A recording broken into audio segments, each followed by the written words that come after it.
Yeah. Well, there's a movement going on in this country right now, the social justice movement, and it leans in that direction. That people don't want to look at things for how they are; they want to look at things for how they want them to be. Yeah, I just don't understand. You cannot legislate that everything is going to be equal for everybody, because everybody's not equal.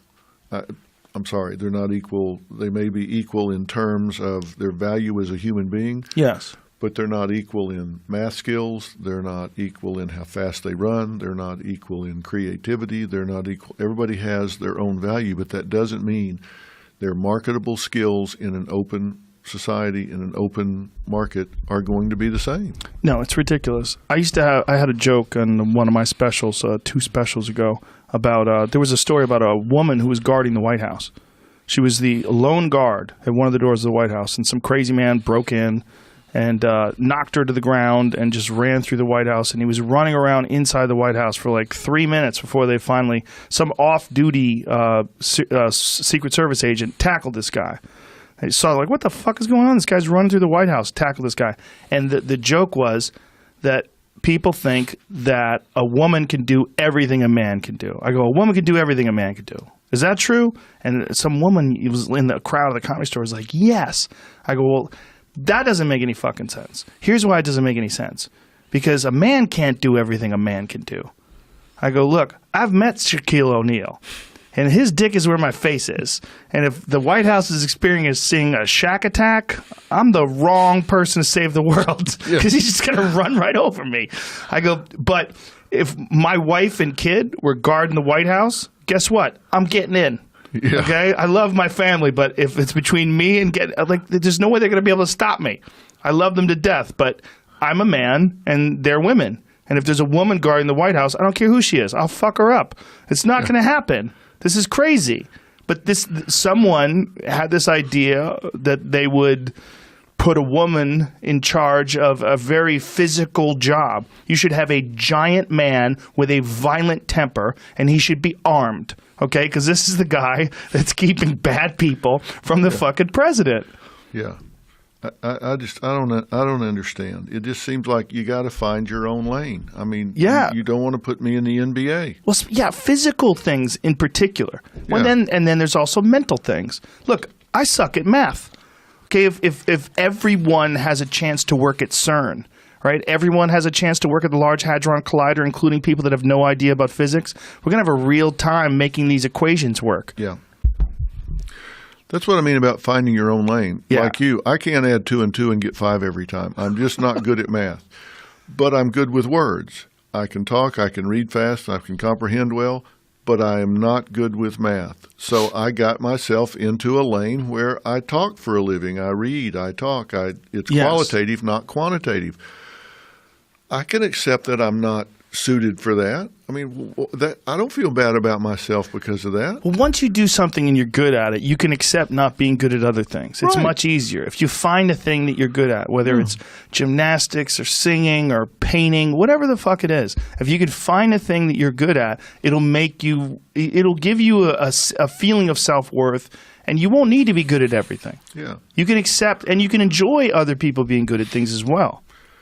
Yeah. You know, I said earlier, my dad was an alcoholic, and I would compare myself to that kid across because I had a damaged personal truth. But I found a currency because at that time in my life, I was a pretty decent athlete for this small school I was going to. So that was my currency. Yeah.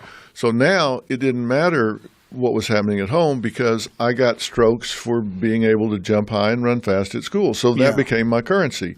So now when I compared myself to him, okay, maybe my home life wasn't as good as his, but I could run faster and jump higher. So that became my currency. So now, that leveled the playing field for me. Yeah. And you always, like you said, find what you're good at at a given time and do what you're good at. Yeah, find something you love, find something you're passionate about and that you could also excel at. And if you can work it out where it's your vocation and your avocation, you love doing it and you get paid for it, then you're just double blessed. I mean, you got it, right? Because you enjoy doing this and it works out and that's good. Yeah, you catch lucky breaks. Yeah. If you, I mean, but that's, boy, that's lucky. Yeah, it is. And if I just think if you're in your life and you don't have something that you're passionate about, I mean, and I don't mean that in a cliche way. If there's not something where you wake up every day and there's nothing in your life that you're excited to do, man, you need to go back to the drawing board. Yeah. Because if all you're doing is just grinding it out, you get up every day, go to a job you don't like, do tasks you don't care to do, and come home to a home you don't want to come home to and wait to get up and do it again the next day, you're burning daylight. What the hell existence is that? Yeah. I don't understand that. Find something. I don't care if it's gardening or music or art or athletics or something. Find something you're excited to do. Yeah, expose yourself to different things with that very purpose of finding something that you love. Yeah, because there's something out there. Yes. There's something out there, I guarantee you. Something, yeah. There's something healthy that's not illegal, that's not going to be high risk. There's something you can do that's not going to kill you or put you in jail that you can be excited about. Yeah, and I think it's one of the most important things to do when you're a parent is to try to expose your kid to as many different things as possible to find those things for them. Yeah, and I got two boys, as you know, and you know one of them really well, and I did that growing up because my dad never took me hunting a single day in his life. He never took me fishing a single day in his life. He never took me camping a single day in his life. He never took me to the lake. He never took me skiing, boating, anything. So I took them to all of those things. I didn't know. I had no clue what I was doing, but I took them turkey hunting, duck hunting, deer hunting, skiing, snow skiing, camping. I did it all, and to see what they liked, let them pick. Yeah. And boy, when you don't know what you're doing as a dad, that's a bitch. Yeah. I mean, just little things like you go camping and you don't realize that setting your tent up on the side of a hill, even if it's like 8 or 10 degrees, is a bad idea. You can't sleep. You've got to get on flat ground. Yeah. I mean, it looked flat to me, but I spent the night trying not to roll down a damn hill. It didn't look like it was on a slant, but it was. But you figure these things out as you go along. But I was glad I gave them those experiences so they could choose, and they did, and there's some of it they liked, some of it they didn't. When you see all these folks that are on medication today, I mean, how many of these people do you think legitimately should be on medication? I mean, is it something you can assess? You know, I can't answer that in terms. I mean, I'm sure there's research of people, how many people are on medication, but in my personal experience, most of the people that I see on medications, in my opinion, don't need most of the medications they're on. Now, and that's just anecdotal. That's my opinion. You asked me to hand you a research survey or study to support that. I can't hand it to you, or I can't point you to one. I can just tell you, after 45 years in this experience, I see people that are on medication. They've usually seen someone for 6 or 8 minutes and said, I'm really feeling kind of down or blue. Yep. Here's some Prozac, here's this, here's that. They give it to them, and they don't even really ask, well, why? And they just give it to them because medicine has become a high-volume business. And that's not necessarily the doctor's fault. I mean, the way that it's now funded and Medicare and Medicaid, you got to turn them and burn them. And, or you can't stay in business. And so it's a high volume business. And so they throw pills at them because they don't have an hour to sit down or don't take an hour to sit down and talk about it and say, well, let's find out what's going on. Is there a reason? Like I said, if this guy's got 5 parts of his life that have gone down, or a woman has got 3 or 4 areas of her life that have really gone down in quality, then they should be having poor mood. So why mask that? Let's come up with an action plan and change it. So most of the people I see on medication, not all, but most of the people I see are on too many medications in too high a dose, or either don't need it at all. And I am really bothered by polypharmacy. That's where I really get frustrated. Yeah, this is I think what you're saying is a very common sense approach, but it's not the norm today. No. It seems like more people are treating this, air quotes, depression issue as if it's a medical disorder like diabetes or something where you need medication.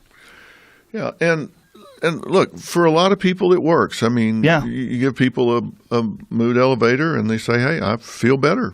And then maybe they change their life. Maybe they move their life into a more positive direction. They can wean themselves off of it. Because one of the things about depression, for example, you're using that as an example, is you get what's referred to as psychomotor retardation. There's a lessening in activity level. And I think old sayings get to be old sayings because they're profound. Like, you're not going to get a hit if you're not swinging. Mm-hmm. Well, if you're depressed and so you think slower, less actively, you behave less actively, your chance of getting rewarded goes down, right? You don't get out there and you don't mix it up socially as much. You don't apply for jobs as much. You're not as productive on your job as much. So you're less likely to get strokes. You're less likely to get rewarded. Well, maybe you go take a pill and it lifts your mood up, so you get more active, and so now you start getting pats on the back. You start getting people to engage with you more. So that lifts your mood and that takes care of it. So you took the medication short term, you're lifted back up and you're okay. Short term, it can be an alternative. But I've seen people on everything from opioids to mood elevators for years. And that's where you lose me. I just don't get it. Yeah, I know people that have been on things since they were 5 years old, and they're in their 40s. Yeah. And then you have wastebasket diagnoses like ADD and ADHD, where what used to be a spoiled brat is now ADD or ADHD. Right. So they start prescribing these Ritalin, neocortical stimulants like Ritalin. And if you give a kid that does not need a neocortical stimulant, a stimulant, you're really going to throw them off the charts now, because you've got a normally active brain that you're now making hyperactive. So you're creating a problem that didn't exist before you gave them the medication because you didn't do the proper diagnosis. Yeah, I had my old neighbor had a situation like that. They had a kid, and the kid had a lot of energy, and they weren't paying attention to him. And so they started medicating them. It's insanely common. Yeah, and you cannot chemically babysit your children. And who knows where these kids are going to be 20, 30 years from now. I mean, we're just looking at this rash of people being treated for these ailments, air quotes, and then we're not seeing how this all turns out in the long run and how much damage we're doing to these people. No. And in fairness, on the other end of the continuum, I have seen some people that are clearly psychotic, schizophrenics, delusional, that without medication are absolutely impossible to manage. But if you put them on antipsychotics, and so you can lower their delusional behavior, their hallucinatory behavior, so you can now have a meaningful conversation with them so they can respond to talking therapies, it makes all the difference in the world. And without those antipsychotics, you would be lost without them. So there are some medications for some disorders that are absolute miracles that without them you wouldn't be able to do the work you need to do to get the person back where they need to be. Yeah, unquestionably. I mean, there's definitely a lot of great pharmaceutical drugs that help a lot of people. Do you get pushback from a lot of these positions from the established medical community? Sometimes, but mostly when you talk to people about it thoughtfully, they agree with what I'm saying. I mean, most people will agree that you need to be thoughtful about prescribing medications, and that medications are too readily administered. I mean, that's certainly what we've seen in the opioid epidemic right now. Opioids are so readily prescribed right now that there are enough opioid prescriptions for every man, woman, and child in America to have their own bottle. Whew. And if you renew that prescription one time, if you are taking those opioids at the 7-day mark, your chance of being addicted at 1 year is 1 in 12. And if you renew it if you're still taking them at 30 days, your likelihood of being addicted is 1 in 3. Wow.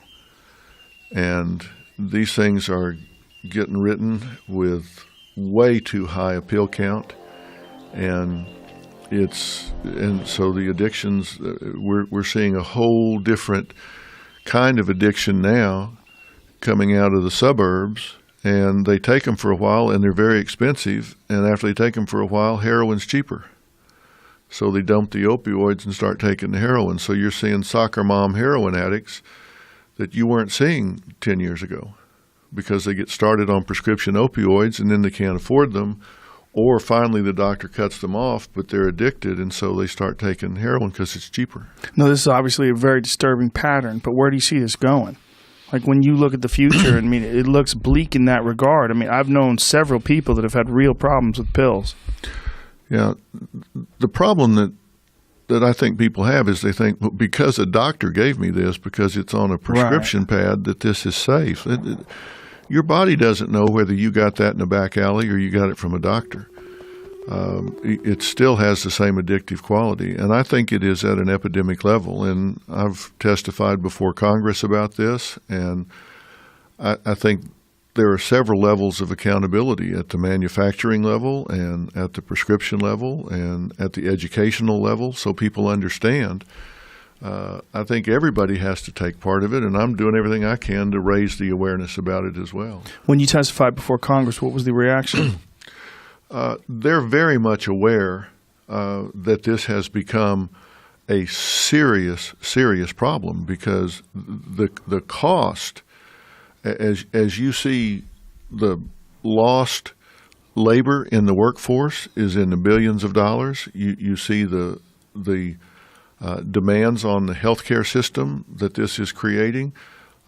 Young mothers with children and babies born addicted to these opioids. I mean, the numbers are just going through the roof. So, I mean, it's putting a strain financially on the healthcare system that it just can't stand. So you start costing money, and it starts getting politicians' attention.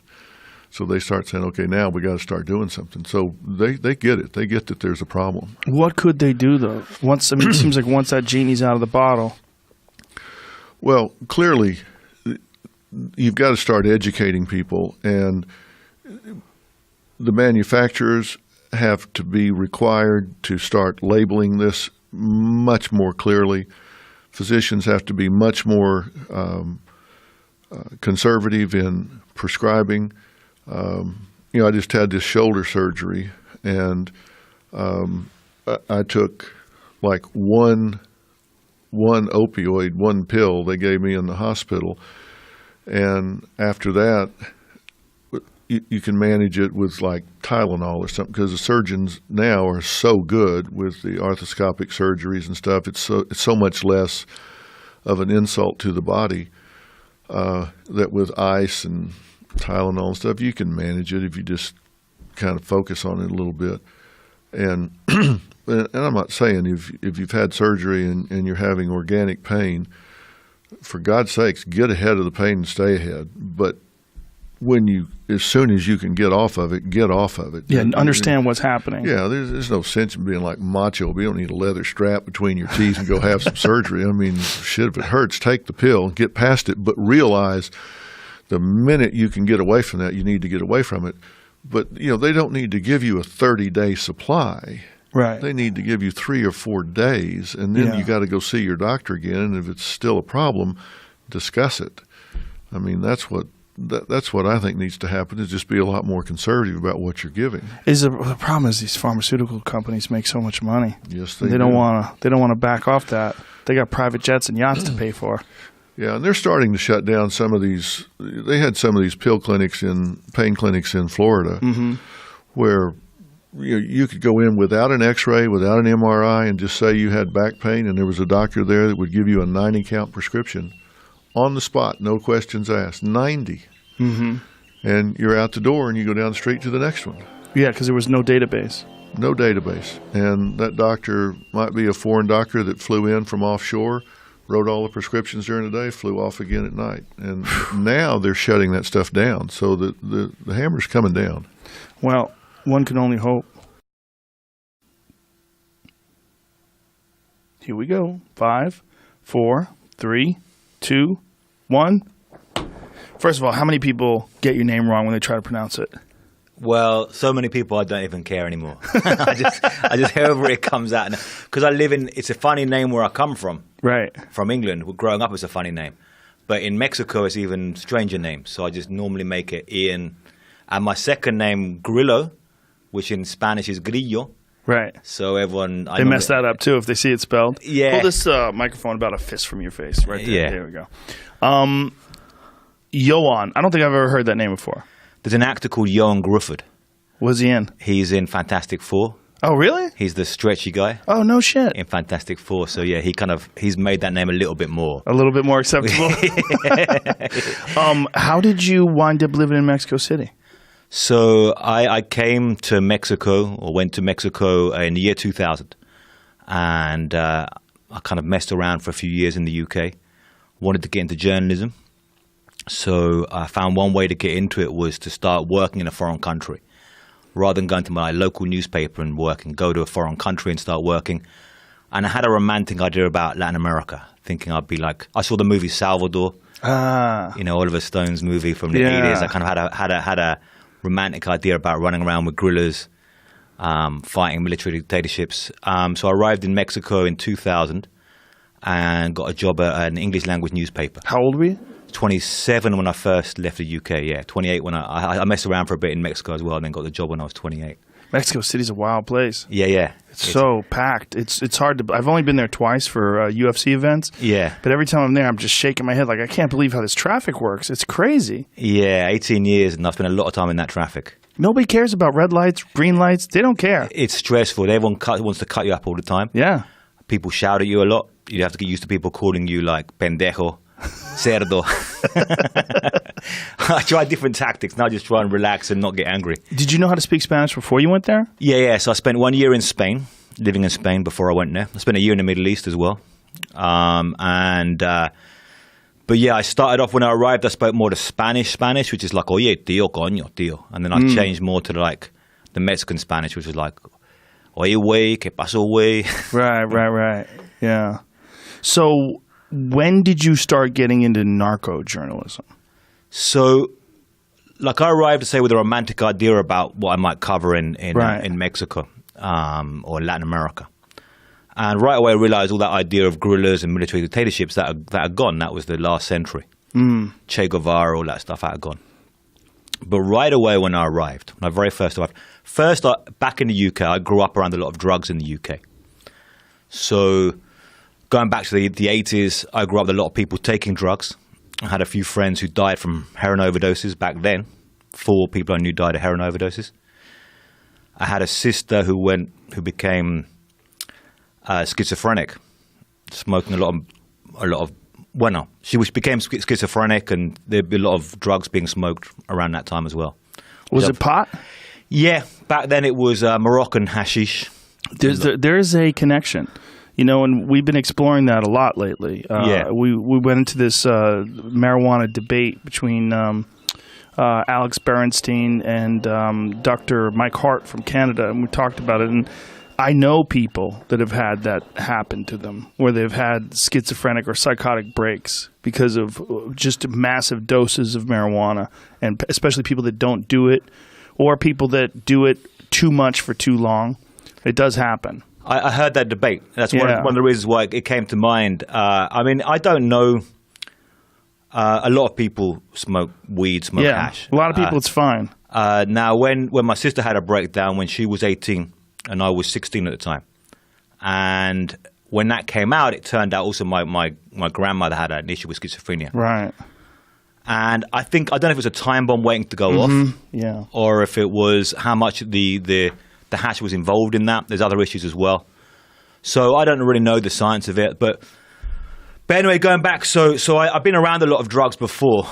So when I arrived in Mexico, actually, one of the first arriving in Mexico, I ended up hanging around with some people, and they were smoking a lot of crack in Mexico. It's one of some of the first people I met. Wow. I went down to the beach, like backpacking down to the beach, and these people were smoking crack, and I was like, this is kind of strange. I didn't know there's people smoking crack down here. So when I got a job at the local newspaper in English, and I just started looking at the crime thing, one of the first stories I did was on the issue of crack being sold locally and how that linked to cartels. And then very soon, just very, very quickly, I just fell in right away. Like I said, all these things happen by accident. I just fell into covering the crime beat. And this is going back to 2001. So 2001, that was the same year that Chapo Guzman escaped from prison. Then I was calling a lot then to a great journalist from Tijuana, Jesus Blanconelas, a real legend from Tijuana, who survived the shooting by cartels. And, phoning him up all the time, just getting him, to give me information, give me tips. And that was how it really started. Another big story I did back in those days was the court-martial of some generals for drug trafficking. And that was really where it began back then. Generals for drug trafficking. How much of an issue is that? Corruption must be unbelievably rampant. So, corruption even isn't a strong enough word for it. Sometimes I call it state capture. So this is the real beginning, and this has been a whole crazy 18 years of covering this stuff. This was just the very beginning back then. I've seen a whole lot of very crazy stuff in that time. But just to get a sense of how bad the corruption is, or what it really means on the ground level there. There's policemen. You interview policemen, you get to know the policemen in a certain town, certain city. And it's hard to know, or military guys or politicians, and you want to believe these are good people. You want to believe there's good policemen out there who really want to stop crime. So there was one policeman. His nickname was Tyson, like Mike Tyson. His nickname was Tyson because he was a well-built bloke, well-built guy. And he was friendly with the press, a guy from Michoacan, friendly with the press. And then it came out that he was actually a drug cartel member, a ranking member in the drug cartel. And he actually confessed. They used to have a thing where the police, the federal police, when they got him to confess on camera. And he confessed not only was he turning a blind eye, not only was he carrying out murders, he was training the young kids how to decapitate people, how to cut people up. And he was explaining in graphic detail how he'd how they managed to cut limbs off, how he gets young people to train them to cut limbs off, to get them to lose their fear. So that's the level of corruption. That could be a policeman you're dealing with, and that's really who they are. So that's one of the crazy things about the corruption down there. Did you have any hesitancy in getting involved in narco journalism knowing this? I would imagine that's one of the most dangerous avenues to pursue in journalism. So this was little by little I got involved in covering this. So going back to 2000, this hadn't happened. This war hadn't happened. It was still like a crime issue at that moment. So I began to cover these things, and then around 2004, I got a job for the Houston Chronicle out of Houston, Texas. I was a stringer covering Mexico for them. And I flew up to Nuevo Laredo, and there was a turf war beginning there, which is really the beginning of the drug war, which has torn Mexico apart. Began on the border with Texas in this city called Nuevo Laredo, over the bridge from Laredo, Texas, back in 2004. So there was a lot of interest from the Texas newspapers, what was going on. There's a whole bunch of bodies piling up there.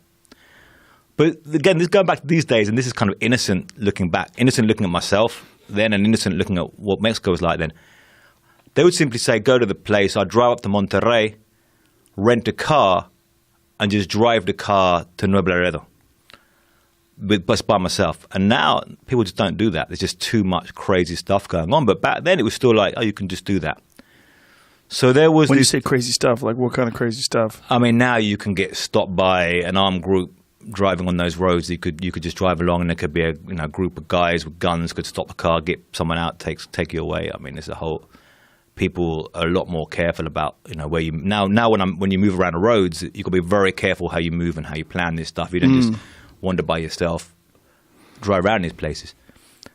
So back then when this was happening, and there was these bodies turning up, and I was trying to figure out why. And there was one guy I interviewed who was the head of Chamber of Commerce, and I talked to him. A very interesting guy. About a couple of weeks later, he became the chief of police for the city. And they asked him, they said, are you scared? You scared about being killed? And he said, no, I'm not scared. It's only the corrupt people who get killed. And he was shot dead 6 hours after he gave that statement. They shot him dead. And that was one of the real markers of something really strange is going on in Mexico. Something is like going to erupt in Mexico. And then from there, it kind of just escalated.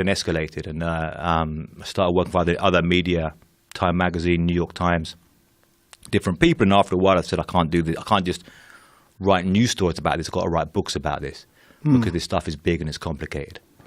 It must be immensely complicated. For the people that live there, it seems like there's no escape. I mean, if you can't turn to the police are the cartel. There's the cartel, the police. All of the politicians, most likely, if they're alive, have to be compromised? Yeah, I mean, there's been some very, very desperate people, and I mean, there's been some inspirational people as well fighting this. There's been heroes. There are heroes.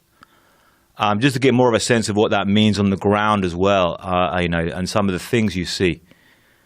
Some of the things that stay with me. For a while, it was quite romantic covering this. It was like, wow, I'm going to these places where Chapo Guzman is from. I go up to the village and meet his mother and meet his family. I'm writing about these crazy people. But then you start seeing the human pain in all of this. One of many stories that stick with me was a mother in Monterrey, a school teacher. When you have armed guys moving around, they're also really affecting the civil population, attacking the civil population. And one mother, she was in her home with her 2 children in Monterrey. And it was like in the night just chilling in their house. And then the door broke down. And about 15 guys in bulletproof jackets all came in, long arms, just taking stuff from the house. Held the family, pinned them down. And they said to the mother, which of your children is the oldest? And she was like, didn't know how to reply. I mean, which of your children are the oldest? How do I reply to that? She just couldn't speak. And the eldest son, she had 2 sons, one 18, one 15. The 18-year-old was a philosophy student. And he said, I'm the oldest. He said, okay, you're coming with us. And took him away. And the next day she got a phone call saying, okay, we got your son, give us this amount of money, we'll give him back. So she went round to relatives, just got the money. She wanted to get the money right away. She turned up with the money, gave some money, and then they just cut off the calls. She hadn't heard from him since. And I mean, seeing her face, the devastation, the pain, she said, just couldn't go on with life after that, and just not knowing, not having the closure. And I met her when I went to report on one of the worst atrocities, which was 49 bodies who had all been decapitated, all had their hands and feet cut off, and all been dumped on a road. And they were taken to the morgue in Monterrey, and I arrived at the morgue. I was inside the morgue just smelling the smell of the dead bodies, this kind of weird smell you get from decaying flesh, kind of like a sweet smell you get from when you're around those places where you can smell the bodies decaying. And I was inside the morgue, and I came out, and she was outside the morgue. And she was trying to see if her son might be among those people, among those bodies. Wow.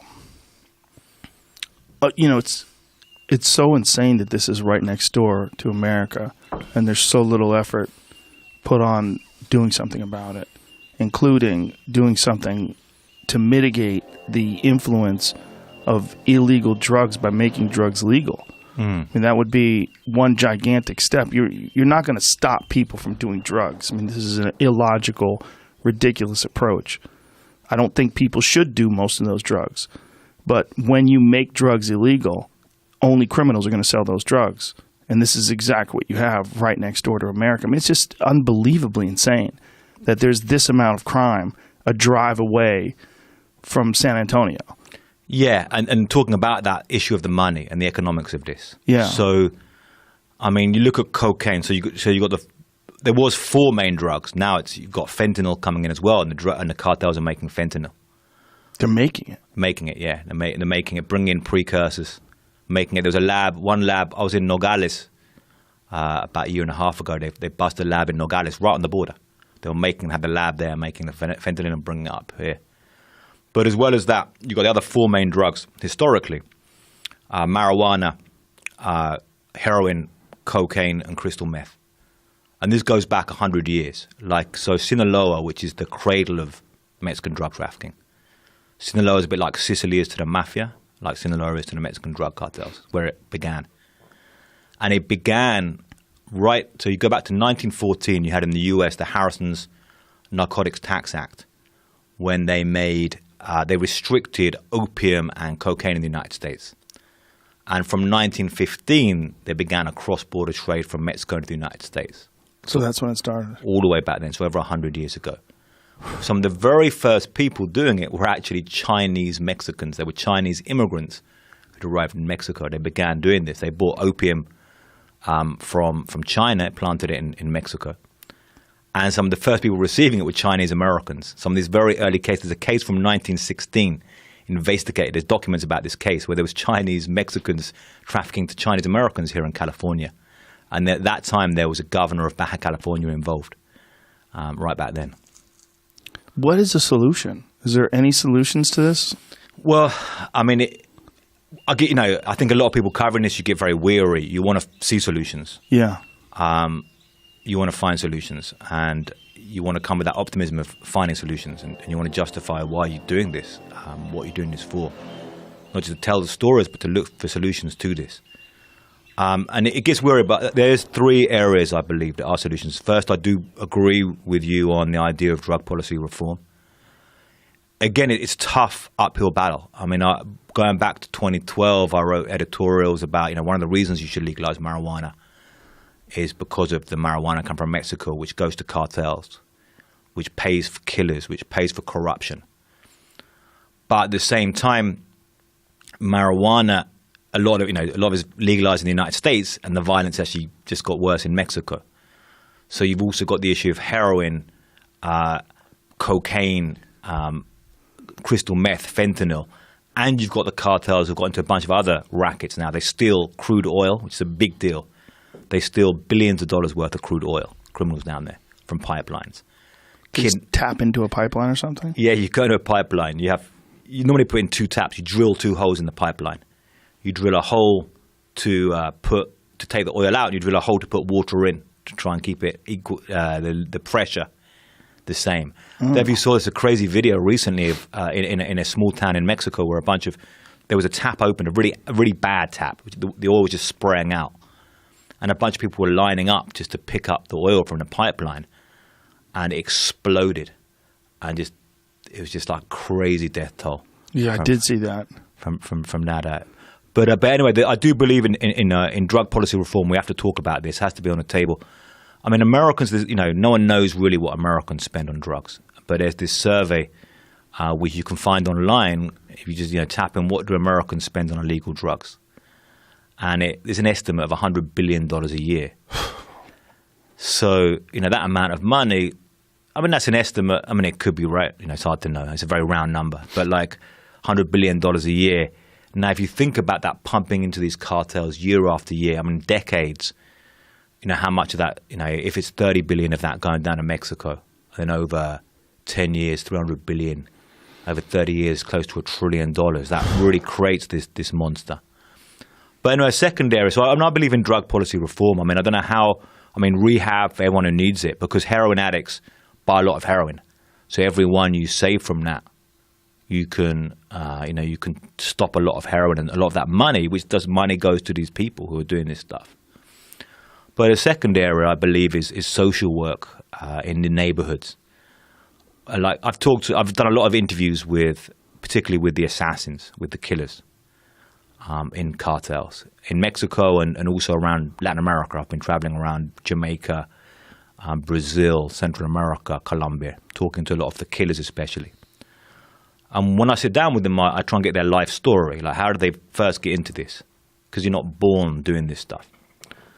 And often, in some cases, there's different profiles. There's some of them, there's one guy, this is down in Honduras, which is also a crazy situation. There's a guy there, I'd actually met him before. I'd met him when I was doing some reporting down there back in 2015. And he was driving for us. And he was also carrying a gun to help protect us. I was with a journalist who'd been hit before, who'd been actually shot before. And then I met him again afterwards and got him to tell his story, which is kind of typical of a lot of these guys.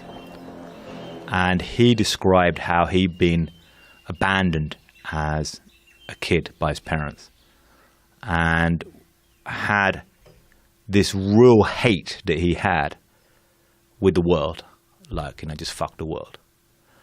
And he described the first time that he carried out murders. This was actually, he carried out, later on, he documented all these hits he'd done and decapitations he'd done and this kind of crazy stuff. But the first time he carried out a murder was probably the freakiest, when he was, I think, 14, and they got a family. They went into a house, they got a family, and they butchered a family. And when he described that, and then described later on, how he became a hired killer. And the thing about him, like some of these people, you think they're psychopaths. They really don't care.